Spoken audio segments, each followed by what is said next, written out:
জিকির নফল ইবাদত, ঠিক কিনা? জিকির করতে করতে এই স্টেজের উপরে উঠে যাবেন আপনারা সবাই। পারবেন কারা কারা? হাত তোলেন।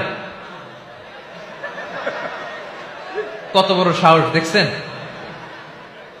আমার উপরে বলে লাফায় উঠবে।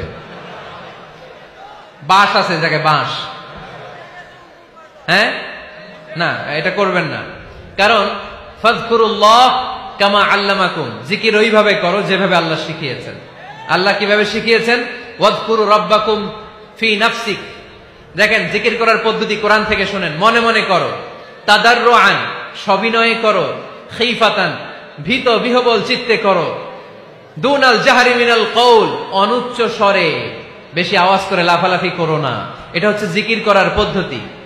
জিকির করার পদ্ধতি আল্লাহর হাবিব শিখালেন, আহাব্বুল কালামি ইলাল্লাহি আরবাআ, আল্লাহর কাছে সবচেয়ে প্রিয় কথা কয়টি? 1 নাম্বার সুবহানাল্লাহ, 2 নাম্বার আলহামদুলিল্লাহ, 3 নাম্বার লা ইলাহা ইল্লাল্লাহ, 4 নাম্বার আল্লাহু আকবার। এর চেয়ে শ্রেষ্ঠ জিকির আর হতে পারে? আবার আল্লাহর হাবিব সাল্লাল্লাহু আলাইহি ওয়াসাল্লাম বললেন, মান ক্বালা লা ইলাহা ইল্লাল্লাহ দাখালাল জান্নাহ, একবার লা ইলাহা বলে যে মরতে পারবে তার জন্য জান্নাত ওয়াজিব করে দিবে কে? আল্লাহ। এই জিকিরগুলো করবেন হাতের গিড়ায়, আঙ্গুলের গিড়া আছে না, ডান হাত তুলেন তো, এরকম গিড়াগুলো দেখেন তো আমারে, এইভাবে সুবহানাল্লাহ সুবহানাল্লাহ সুবহানাল্লাহ, এটা সুন্নাত। পারা যাবে? আব্দুল্লাহ ইবনে আমর ইবনে আল-আস বলেন, রাআইতু রাসূলুল্লাহ সাল্লাল্লাহু আলাইহি ওয়াসাল্লাম ইয়াকিদু তাসবিহা বিয়ামিনি, আমি নিজ চোখে আল্লাহ রাসূল সাল্লাল্লাহু আলাইহি ওয়াসাল্লামকে ডান হাতের গিড়াতে এরকম তাসবিহ পড়তে দেখেছি। সুবহানাল্লাহ পড়েন। নীরবে নিঃশব্দে জিকির করবেন। হ্যাঁ, এটা ঠিক।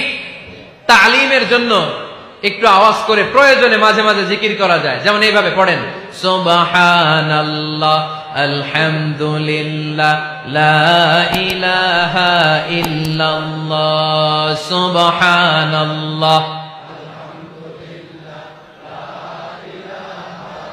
লা ইলাহা ইল্লাল্লাহ মুহাম্মাদুর রাসূলুল্লাহ সাল্লাল্লাহু আলাইহি ওয়াসাল্লাম। এই যে আপনাদেরকে এখন আমি তালিম দিলাম, এই তালিমের উদ্দেশ্যে সুন্দরভাবে অল্প আওয়াজে জিকির করা যায়, কিন্তু চিৎকার চেঁচামেচি করে, আমার দিকে তাকান, এদিকে তাকান, চিৎকার চেঁচামেচি করে লাফালাফি করে জিকির করা যাবে? জিকির করতে করতে প্যান্ডেলের বাঁশের মাথায় ওঠা যাবে? যিনি জিকির পরিচালনা করতেছেন ওনার ঘাড়ে ওঠা যাবে? যাবে? আল্লাহর হাবিব সাল্লাল্লাহু আলাইহি ওয়াসাল্লাম জিকির করতেছেন, আবু বকর ওমর ফারুক বসা, আবু বকর রাদিয়াল্লাহু আনহু জিকির করতে করতে আল্লাহ রাসূলের ঘাড়ে। হাদিসে আছে না এগুলা? কথা কয় না। আল্লাহর হাবিব সাল্লাল্লাহু আলাইহি ওয়াসাল্লাম তাসবিহ পড়তেছেন, ওমর ফারুক জিকির করতে করতে ইশকের ঠেলায় আল্লাহর নবীর কান্দে। গোটা বিশ্বের কোন হাদিসের কিতাবে এই পন্থায় জিকির দেখানো যাবে?